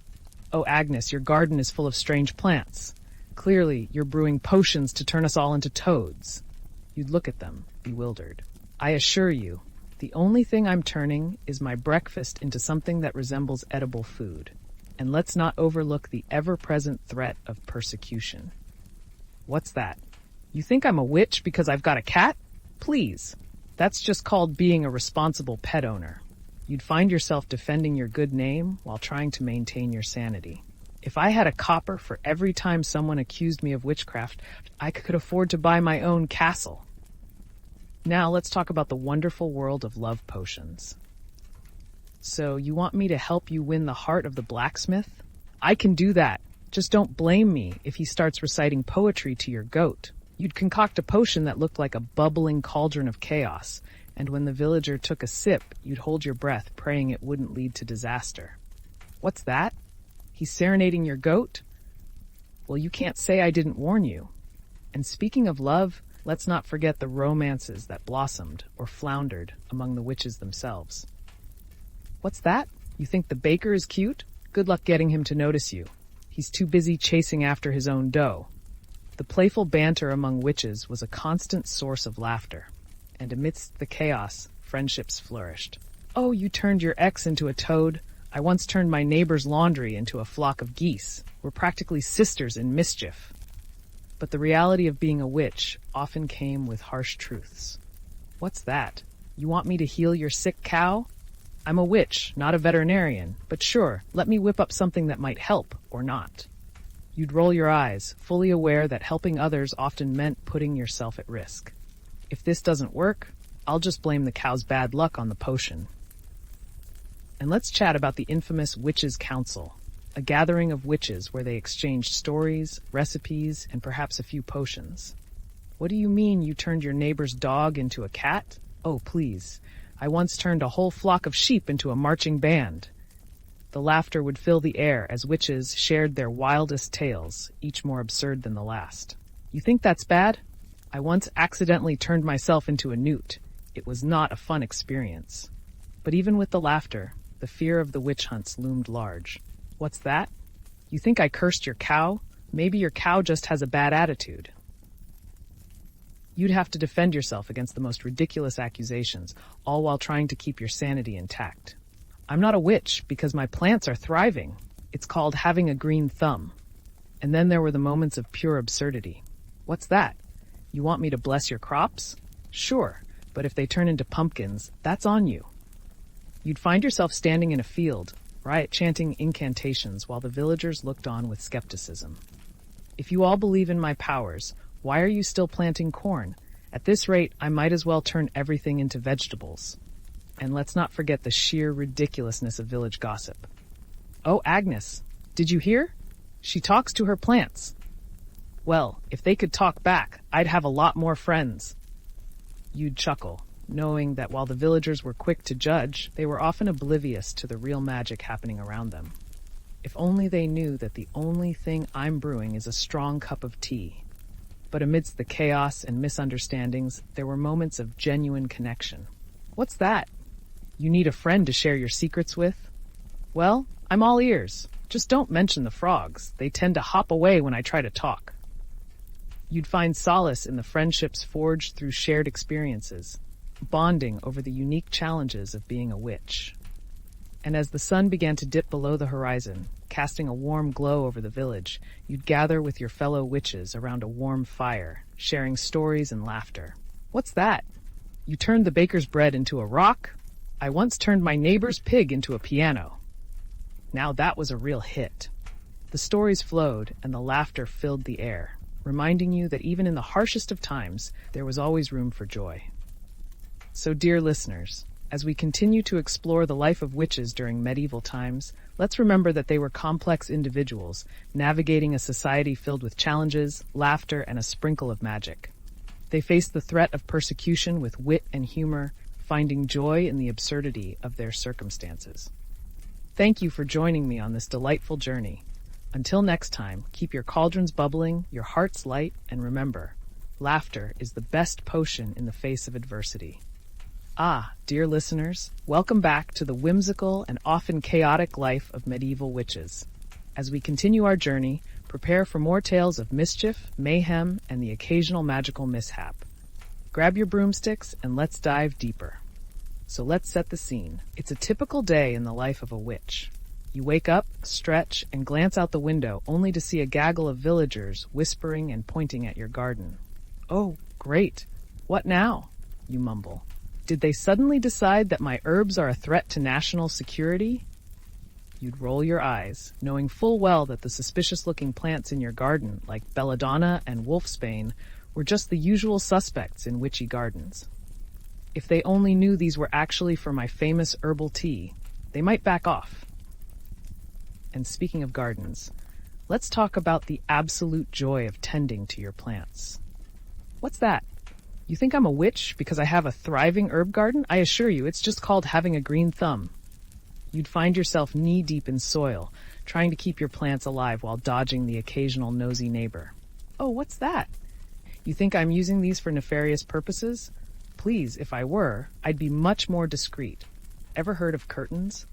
Now, potion making was an art form, but let's be honest, it often turned into a comedic disaster. What's that? You want a potion for good luck? Sure, but just a heads up, it might also make you sing like a bird. The villagers would look at you with wide eyes, unsure of whether they should be excited or terrified. And when they took a sip, you'd watch in amusement as they burst into a chorus of chirping. Well, at least they're not turning into frogs yet. And let's not forget the infamous witch's brew. Imagine this. You're at a village gathering, and someone asks what's in your latest creation. Oh, just a little bit of eye of newt, a sprinkle of pixie dust, and a whole lot of don't ask too many questions. The villagers would exchange nervous glances, unsure of whether to take a sip or run for their lives. If it doesn't work, I'll just blame the pixies. They're always up to no good. And then there's the delightful pastime of bartering. What's that? You want me to help cure your husband's bad breath? Sure, but I'll need something in return. Perhaps a loaf of that bread you made last week? The villagers would huddle together, trying to figure out how much they were willing to trade for your spells. Fine, I'll throw in a potion for good luck. But if it doesn't work, don't come crying to me. Of course, the village gossip was relentless. Did you hear about Agnes? They say she can turn your cow into a chicken. What a scandal. You'd shake your head, knowing that the only thing you turned into a chicken was your neighbor's patience. If I could turn cows into chickens, I'd be the richest witch in the land. But alas, I'm still just trying to figure out how to keep my cauldron from boiling over. And then there were those infamous witch trials. Picture this, a gathering of villagers, pitchforks in hand, ready to accuse you of all sorts of nonsense. What's that? You want to see if I float? Well, I'd prefer not to take a dip in the river. Thank you very much. The crowd would murmur, half expecting you to conjure a spell to save yourself. If I float, I'll bake you all a pie. If I sink, well, I suppose I'll just become fish food. The trials were often more like a medieval talent show than a search for justice. Ladies and gentlemen, welcome to the Witch Trial Extravaganza, where our contestant must prove her innocence by floating or not. You'd stand there, heart racing, trying to keep a straight face. If I float, you're burning me. If I sink, do I get a prize? Maybe a basket of bread? The villagers would look at each other, unsure whether to laugh or be horrified. But let's talk about the rivalry between witches. Oh, you think you're the best at potion making? You'd tease another witch. I'll have you know I once turned my neighbor's cat into a fruit basket. Beat that! The playful competition was filled with laughter, and amidst it all, the ridiculousness of the situation kept you going. What's that? You want to challenge me to a potion duel? Bring it on. Loser has to clean the cauldron. And even with the laughter, the fear of persecution was always lurking. What's that? You think I'm a witch because I own a cat? Please, that's just called being a responsible pet owner. You'd find yourself defending your good name while trying to maintain your sanity. If I had a copper for every time someone accused me of witchcraft, I'd be living in a castle. Let's delve deeper into the social dynamics of being a witch. What's that? You want to know my secret? Oh, it's simple. Just mix a little bit of chaos with a sprinkle of mischief. The villagers would nod, half believing you and half terrified of what you might concoct next. If I can just get through this without someone accusing me of witchcraft, I'll consider it a win. And then there were the inevitable conversations about love. What's that? You think the baker is cute? Well, good luck getting him to notice you. He's too busy chasing after his own dough. You'd chuckle, knowing that love was often as unpredictable as the potions you brewed. Just remember, if he starts serenading your goat, that's all part of the charm. But the reality of witch life was filled with contradictions. What's that? You want me to bless your crops? Sure, but if they turn into pumpkins, that's on you. You'd find yourself standing in a field, chanting incantations while the villagers looked on with skepticism. If you all truly believe in my powers, why are you still planting corn? At this rate, I might as well turn everything into vegetables. And let's not forget about the sheer ridiculousness of village gossip. Oh, Agnes, did you hear? She talks to her plants. Well, if they could talk back, I'd have a lot more friends.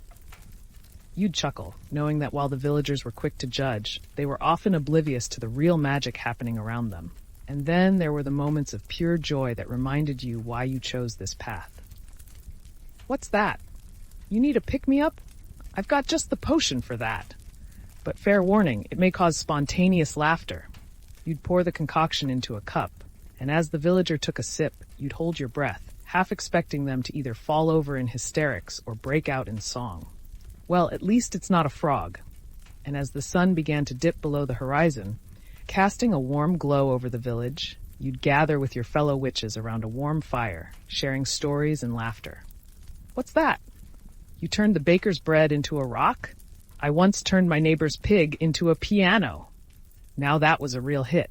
The stories would flow, and the laughter would fill the air, reminding you that even in the harshest of times, there was always room for joy.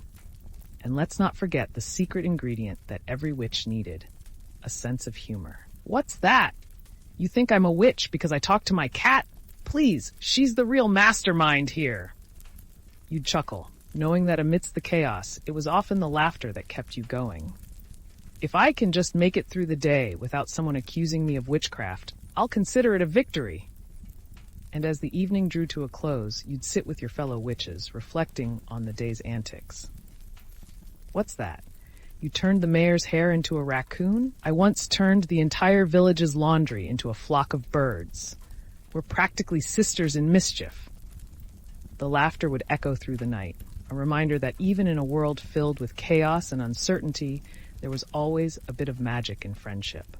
So, dear listeners, as we continue to explore the life of witches during medieval times, let's remember that they were not just figures of superstition and fear.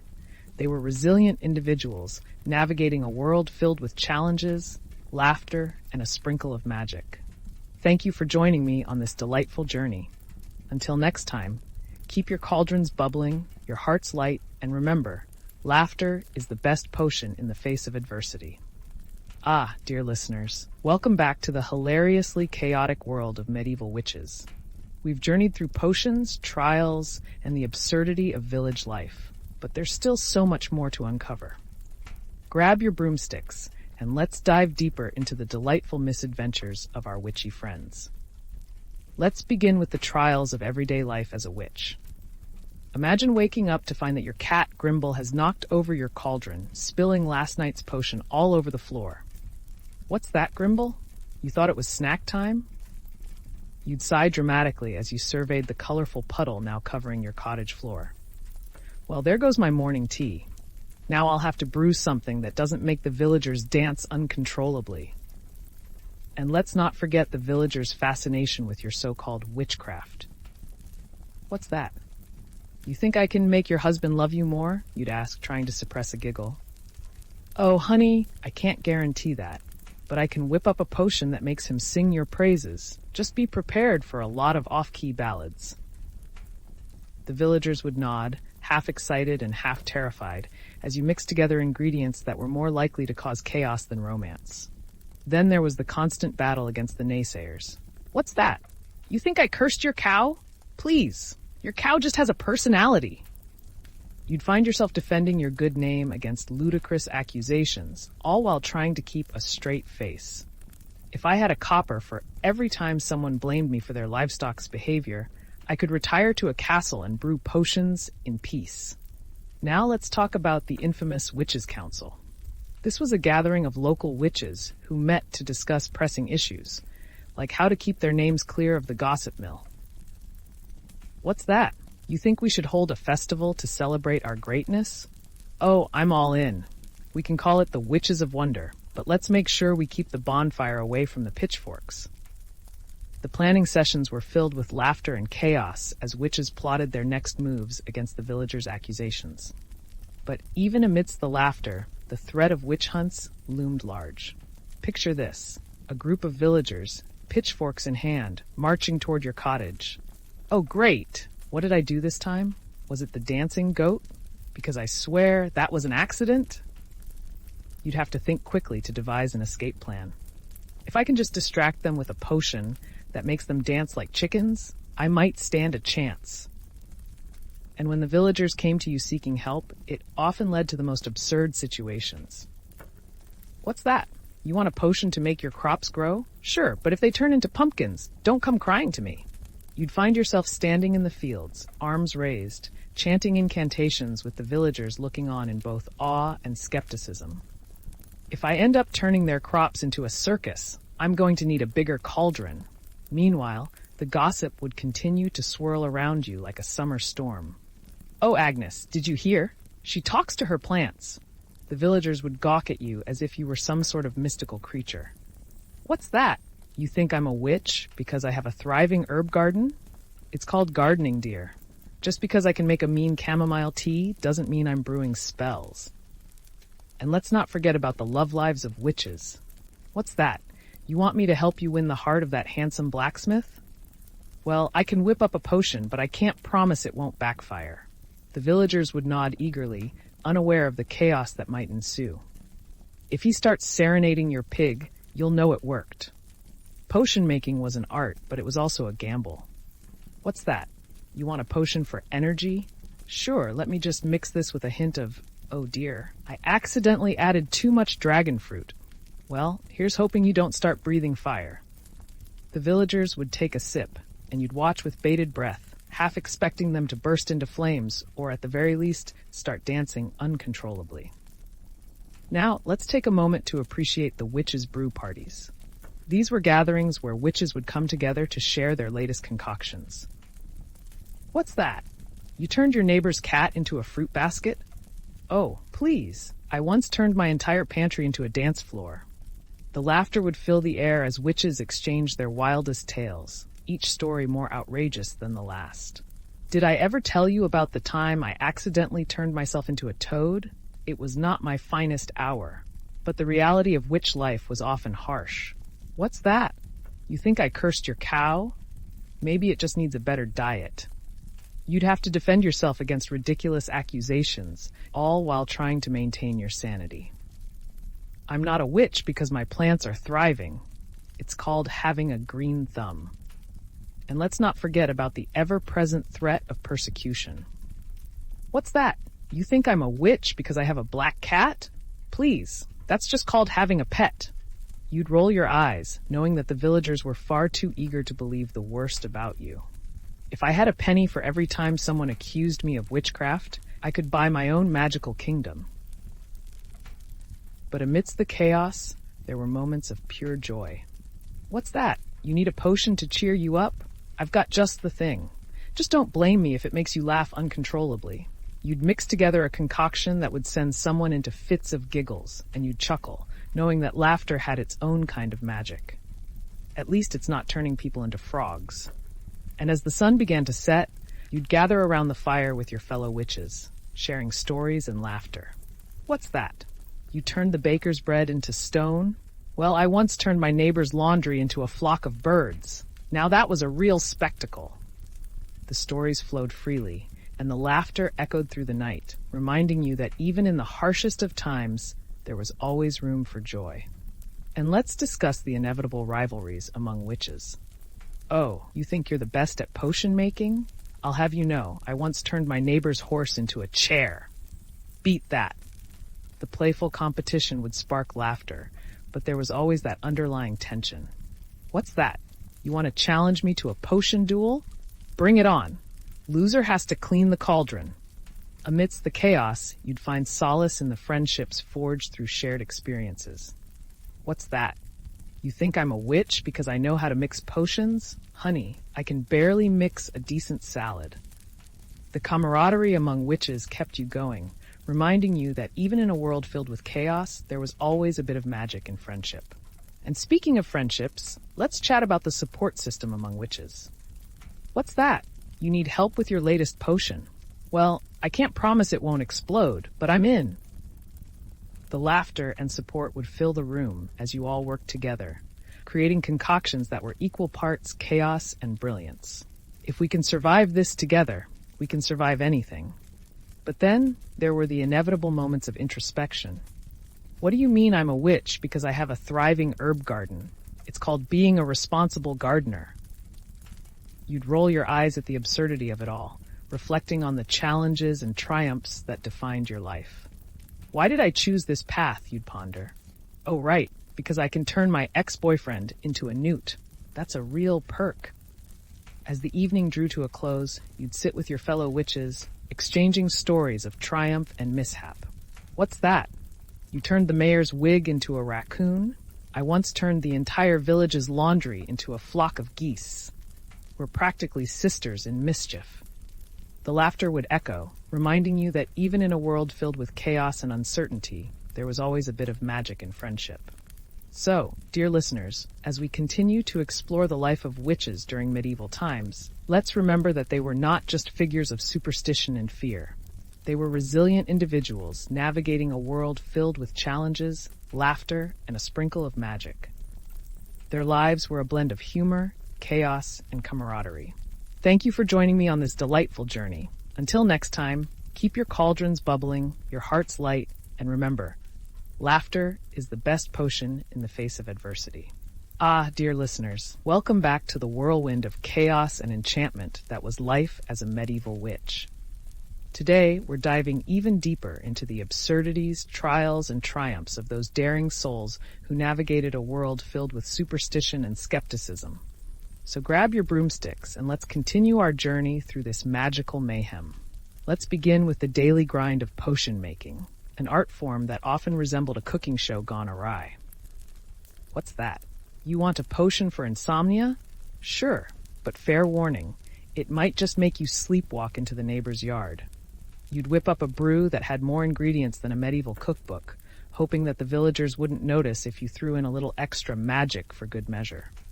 Oh, what's that? You think it smells funny? Well, it's supposed to smell like that. It's an herbal remedy, not a perfume. And then there were the villagers who insisted on watching your every move. What's that? You want to see how I make my potions? Sure, but don't blame me if you suddenly feel the urge to dance. You'd mix together your concoctions, and before you knew it, half the village was prancing around, convinced they'd been blessed with the spirit of a bard. Well, at least they're not burning me at the stake for my culinary skills. But let's not forget about the infamous witches' market. This was the place where witches would gather to sell their wares. Everything from herbal remedies to enchanted trinkets. What's that? You want a love potion? I can make that happen. Just don't blame me if your crush suddenly starts serenading your goat. You'd set up your stall, proudly displaying your potions, while the villagers eyed you with a mix of suspicion and intrigue. Yes, yes, step right up. Get your potions before they turn into pumpkins. The market was also a great place for gossip. Did you hear? Agnes turned the baker's bread into a rock. You'd shake your head, grinning. If I had a copper for every time someone blamed me for their bread going stale, I'd be the wealthiest witch in the land. The villagers would chuckle, but secretly they were always ready to point fingers at the nearest witch whenever something went wrong. And let's talk about the trials, the infamous witch trials that turned into spectacles of absurdity. What's that? You think I'm a witch because my hair is frizzy? Please, it's called humidity.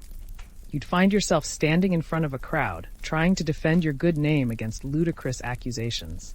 If I float, I'm a witch. If I sink, I'm innocent. What kind of logic is that? I could just be a really bad swimmer. And let's not forget about the bizarre methods of determining a witch's guilt. What's that? You want to see if I can summon lightning? Sure, but I can't guarantee it won't hit the baker's roof. The villagers would murmur, half expecting you to conjure a storm while you secretly wished you had just stayed home with a good book. If I could just avoid being burned at the stake today, that would be fantastic. But amidst the chaos of the trials, there were the moments of pure hilarity. Oh, you think I can turn your husband into a frog? Please, he's already ribbiting at the tavern.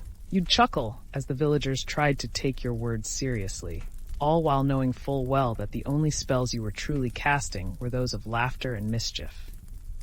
And let's talk about the infamous love potions. What's that? You need help winning the heart of the blacksmith? Sure, but don't be surprised if he starts crafting you heart-shaped horseshoes. You'd whip up a potion, and as the villager took a sip, you'd watch with bated breath. What's that? He's suddenly reciting poetry? Well, at least he's not turning into a toad yet. But the true magic of being a witch lay in the friendships you forged along the way. What's that? You turned the mayor's wig into a raccoon? I once turned my neighbor's pig into a piano. We're practically sisters in mischief. The laughter would fill the air as you shared stories of your most outrageous escapades, each one more ridiculous than the last. And then there were the moments that tested your patience. What's that? You want me to heal your cow? I'm a witch, not a veterinarian. But sure, let me just whip up something that might help or lead to a complete disaster. You'd find yourself concocting remedies while dodging the villagers' desperate pleas. If I can just get through this without someone accusing me of witchcraft, I'll consider it a win.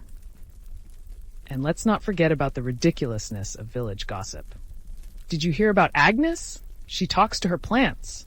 You'd roll your eyes and chuckle, knowing that the only thing you were talking to was Grimble, who had once again decided to make himself comfortable on your spell book.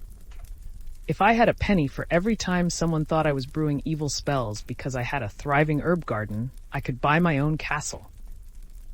And as the sun began to set, casting a warm glow over the village, you'd gather with your fellow witches around a fire, sharing stories of your day. What's that?